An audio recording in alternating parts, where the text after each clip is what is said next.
Very exciting morning this morning. We went and toured preschools for Francine, which she's going to start in the fall.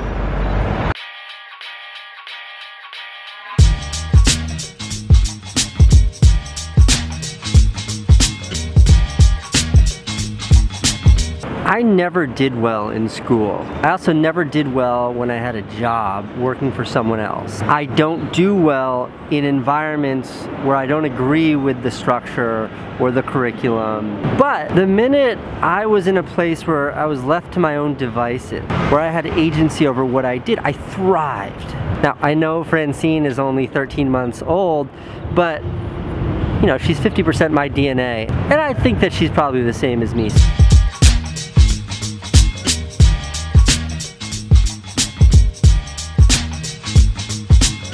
Check out these leashes that I made for my gloves.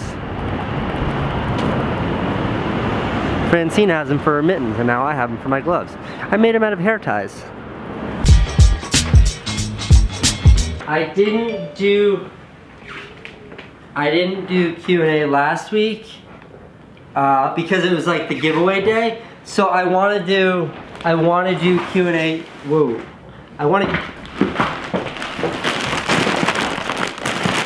Q&A time.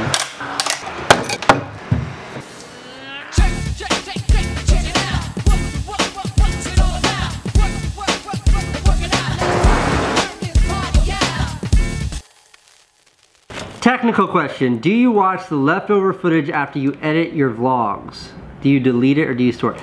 I watch all the footage that I shoot and then I don't delete anything. I save every clip I've ever shot for every single vlog. What's the biggest lesson you've learned from filmmaking on YouTube? To be honest, especially on YouTube, if you are a bullshitter, people, your viewers on YouTube, they will sniff it out. There's no room for making stuff up on YouTube. What? Oh my God. Check this out. What? Look at this. This is awesome. Okay. Thank you, YouTube. What's up with your glasses? Are you a new viewer? I've made like 10 videos about these glasses. Did you expect vlogging to progress your channel the way it is done? My YouTube channel has gone from 500,000 subscribers to now closing in on 2 million subscribers. It did that in less than a year, and it started when I started vlogging. No, I definitely did not expect that to happen, but it is like a big part of the reason why I keep vlogging. Audience keeps showing up, so people keep subscribing. It's like that is the greatest motivator to keep making. Will you come to Mexico soon? I don't think so. I am gonna be in Florida this weekend. The camera looks messed up. Well, let me just check this. Okay, I put a different lens on there. I hope that looks better. Next question. I just want to know if you're happy at the moment. I love that question. Yes, I'm extremely happy at the moment. And, well, no, that's not true. No, it is true.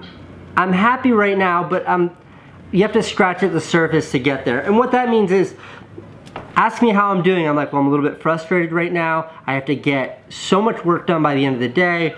I'm worried about getting Francine into that school we visited this morning. I have all this stress. But then I stop and I'm like, wait, really though? And then I appreciate, I have nothing to be anything but happy about. Sergio asks, have you ever tried Minecraft? No, I've never played Minecraft, but I will say one of my fantasies is to have enough time in my life, which I don't have right now, have enough time so I could start a gaming channel on YouTube because I think they're fascinating. What makes you so confident and comfortable about being so very open about your address and where you are in the world? A lot of YouTubers tend to be very private about such information, and I'm wondering why you feel so comfortable. I feel comfortable sharing my address because this is my office, this is my studio, this is where I make movies. Most YouTubers work out of their home, which necessitates much more privacy than this, especially because I love filming in the street around here. This neighborhood is my set for this vlog. Why don't you wear a wedding ring? It's not because I don't want people to know I'm married. I'm just not, I don't like jewelry. Candace has never asked me, so I don't know, whatever. Hey Casey, how do you stay positive when life always gets you down? Thanks. How do you stay positive when life gets you down? Well, it's not easy. All right, let me tell a story here. Oh God, this thing is heavy. Leah, you've inspired this story. I would describe my most formative years, that is when I was a kid, as like incredibly frustrated and angry and negative and all of those things that I push back against so hard now. And the reason why is because I was living in someone else's world. Meaning there were all these rules and all these teachers and parents and bosses and all of these external forces dictating what I could and what I couldn't do. And in that environment, I just freaked out. And it was because I freaked out that I moved to New York City. And I was like, I'm gonna figure this out. I'm gonna find my own way. And how that manifested, what that turned into, is creating this world that I now live in. I feel like I live in, this is my world. I'm in control. So how I stay positive when life gets me down is I have so many resources, I have so many different ways to express myself and change things. So when life gets me down, that's my fault. And it's my responsibility to change it. And Leah, the most important thing there is that we all have little things in our lives that we are in control of. So in life, when external forces get you down, you fall back on the things that you are in control of. That's why I'm so passionate about having some sort of creative expression. For me, it's movies. Having an outlet is really helpful. All right.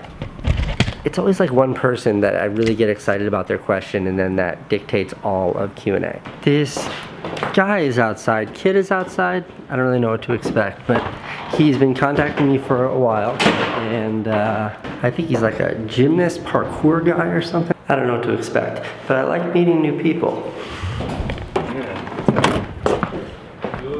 Welcome to the studio. Dang.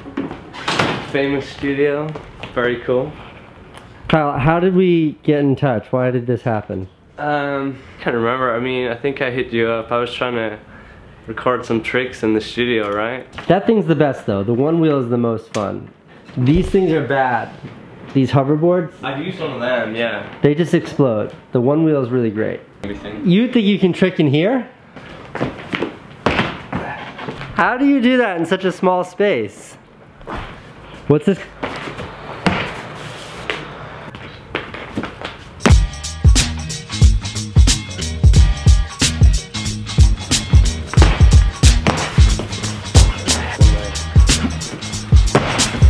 That was a full? Yeah.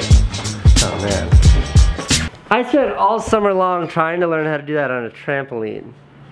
And I barely got it. I've seen you do it on the trampoline actually. But if I fall, don't put it in. Oh, I'm definitely putting it in.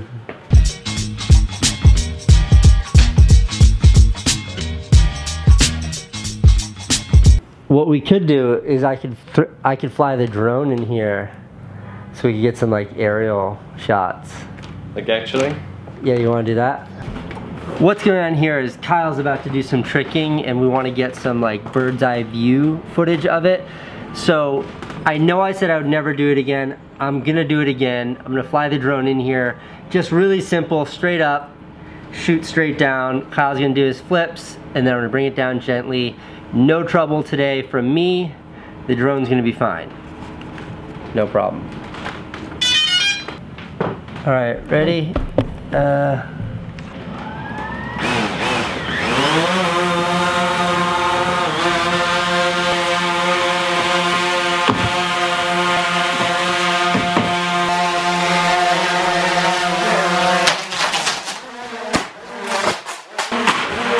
DJI emailed me and told me how to shut these things down in a crisis, which I do appreciate. It worked perfectly. Drone is perfectly fine. It just broke another blade. Not a big deal. These things are amazing. Could have been worse. Yeah. Cool. Kyle, it was a pleasure. Thank you. Sorry about the whole drone thing, but it was fun. Good. Yeah, it was. All right, man. Safe travels. Right, I'll see you, man. Nice to meet you. Yeah, you too. God, those flips were really cool. Also wish I hadn't broken my drone again.